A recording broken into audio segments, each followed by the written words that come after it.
Hello again, everybody. Welcome to today's video. Today, I'm not going to pull any punches. I'm going to respond to some people that have questions, and I'm going to give you my opinion. If you're new to the channel, I'm Alan Warren. They call me the RV Wingman. I don't have, like many of the other YouTubers out there that produce videos, I don't have any affiliate links. I could have, but I choose not to. I'm a pretty much retired guy who just wants to provide information and opinions, thoughts, bring up stories and topics to hopefully make you think, help you to think and ponder. Most of the people who watch my channel are, they're not youngsters. They're kind of like probably the age that you are. They're 45 and up. Most of them are males. And I don't think this channel appeals to very many young people because, heck, when we were young, we knew everything as well, right? But today I want to talk to you about our economy a little bit. I want to get your thoughts on the economy, so be thinking about that. I'm going to read you an email. This first one is about, this is pretty typical of what I get. It says, from Jason Riddle. Good morning, Mr. Warren. My name's Jason Riddle. I stumbled on your YouTube channel several weeks ago, have been enjoying your videos ever since. If you have a second, I'd like to get your opinion on where you think the used RV market may be headed in 2023 and beyond. The reason I ask is I'm scheduled to complete my training at the NRVTA school this November.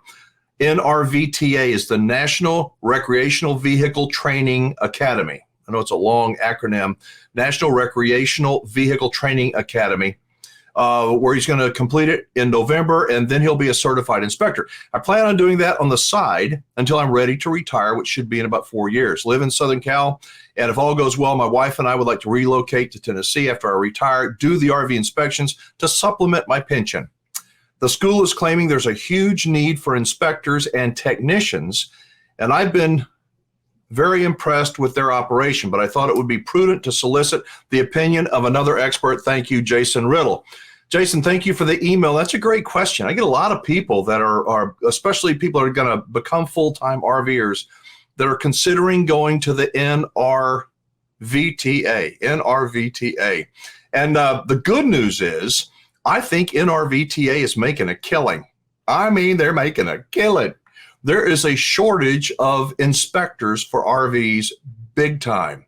Now, in the mortgage business, you know, when you buy a home, home inspectors are everywhere. RV inspectors, there's not very many of them. So what NRVTA is probably telling you, Jason, is correct. I mean, the sky is the limit, and there is a blue ocean, if you will, of opportunity if you want to become an RV inspector. I have no crystal ball. I cannot tell you what 2023 looks like. I am a very cautious person. I don't like to stick my neck out and take unnecessary risks. So I think that the inventory of used RVs, transactions, people are going to be selling their RVs, other people are going to be buying them. The amount of transactions is going to continue to increase over the coming months. And I think that learning about NRVTA will help you be a better RVer, even if you don't go into business. The bad news, here's the bad news, Jason, is not all RV inspectors are very professional. This is just my opinion. I'm not trying to be ugly. I'm not trying to say they're all bad or they're all good. They may all be certified. They might be. But just like every profession, there are good ones and there are some that are not so good. And I have found, as a campground owner for 8 years, there are a lot of these inspectors who they may have been certified somehow, some way. I'm not saying they cheated or whatever, but man, I would never want them to work on my RV. They are not very professional. They don't follow up. They believe that taking this class, this is what I think. I think a lot of people go to the NRVTA. They pay the money. It costs a lot of money. It does. I mean, there's the barrier to entry. If you can pay the money, you can go to the class. Most people, as I understand, do pass and they become certified. But if you think that going to the National RV Training Academy is your golden ticket to making a pile of money and having a line of customers out the campground, you are sadly mistaken. It is going to be a lot of hard work. It's never as easy as you think it is going to be. I say, if you're going to do it, be honest with yourself. If you have any business experience in terms of starting a small business, that's good. If you're mechanically inclined, that's good. If you truly have an interest in helping people, that's good, because RVers, God knows they need help, lots of help out there. So an inspector, I think, is A good inspector is worth his weight in gold. The problem, how do you tell a good one from a bad one? Well, what you might want to think about doing, Jason, and I know a lot of business people tell you I'm crazy for saying this, suggesting it, but inspections are $450 and up, can go over $1,000. That's a lot of money for a seller to pay. If I was starting as a RV inspector, what I would do, I really do, I believe that I would lower the cost. I would be honest as I could be. I'd be hungry, and I'd try to solicit people. And when I found somebody that was interested, I said, look, I just graduated from the NRVTA, and I really want this career. And what I'm going to do is I'm going to do the inspection. Here's the price. However, if you will give me a good review, if you'll give me an honest review after the inspection, I'll give you a discount, something like that. Because what you want is experience. A lot of these RV inspectors, they've done 2 Class A's, 1 Class C, a couple of bumper pulls. They call themselves an inspector. I think you need experience. We all want people who are experienced and have wisdom and the knowledge, and you don't get that unless you have experience. So think about that. I'm not trying to rain on your parade, and I really believe that NRVTA provides a great service to people, but not all RV inspectors are created equal. This one comes from, his YouTube handle is Life and Death. Life and Death. I'm sure there's some story there. But he has a great suggestion. This is a follow-up to a video that I did on used RVs and RV inspections, and kind of ties in with what Jason was talking about the NRVTA. He says, buyer and seller should agree that if the inspector finds material defects or damages that weren't disclosed, the seller drops his price to pay for the repairs. Or they can pay for the inspection and the buyer walks away. If the inspector finds nothing, or the seller pays to make the items good, the buyer pays for the inspection. An honest seller has nothing to lose. Life and Death, that's a really good idea, a super smart idea. When buying anything as expensive as an RV, taking your time, being methodical, making the right decision is paramount. And sad to say, but with the economy the way it is today, with people struggling, with so many used RVs on the market, they're not all what they seem to be. They may have a pretty facade, but underneath that, there may be an underlying reason why the person is selling that RV. That's why inspections can be so helpful. I think that if you get an honest seller, what has the seller got to lose if they're an honest seller? But imagine this. You come out, I got an RV and I'm trying to advertise. I want to get as much money as I can, but I know there's a couple of issues with it. If you want me to get an inspection, I'm afraid that the inspector is going to find out those issues, right? So I'm going to poo-poo it. I'm going to come up with an excuse, a lie, a reason. In other words, I don't want you to know about the defect that you might possibly buy.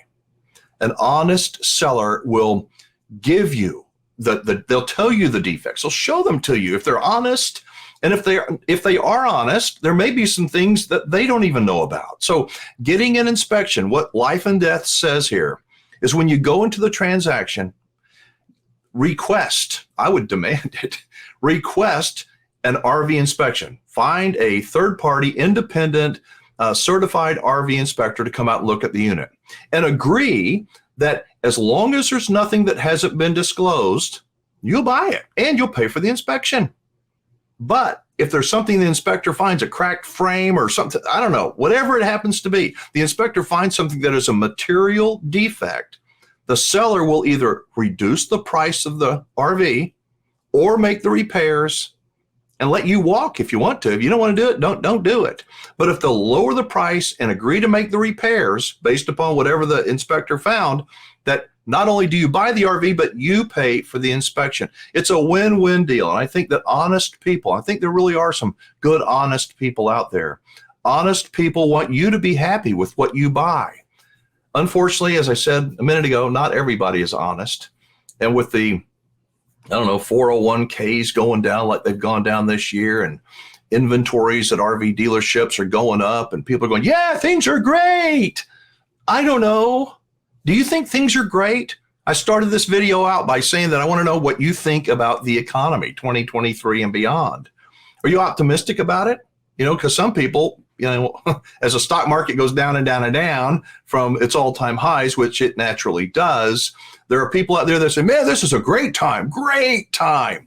Do you think it's a great time? Are you living better today than you did a year ago? I don't know. I don't want to get into politics here, but I just wanted to get a feel for the people that watch my videos. Are you optimistic about the future and the economy, or are you pessimistic? I want to thank Life and Death and Jason Riddle for your emails, and thank you to everybody for watching these videos.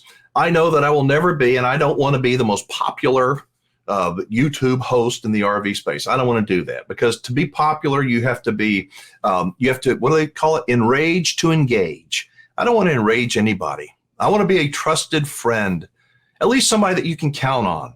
I want to be like the designated driver. When you want to go out and be crazy and have fun, that's okay. I won't criticize you, but I want to kind of say, hey, do you think you've had enough?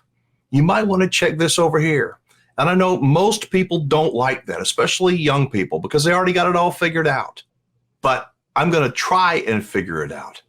I want to be humble enough and open enough to take your comments, your suggestions, even if they're different than mine, especially if they're different from mine. I want to try to provide honest advice and not tell you to, click on that link if you want to join this and join that, and I make a little bit of money. And there's nothing wrong with that, but I'm not doing anything except trying to communicate with people, my experiences, and hopefully be like your wingman. Thank you so much for watching. Let me know what you thought of this video, and let me know what you think about the future of our economy in 2023 and beyond. Again, thank you for watching. Thank you for being a part of my online community. I'm Alan Warren, the RV Wingman. Be safe, have fun, play nice, and don't leave your good manners at home.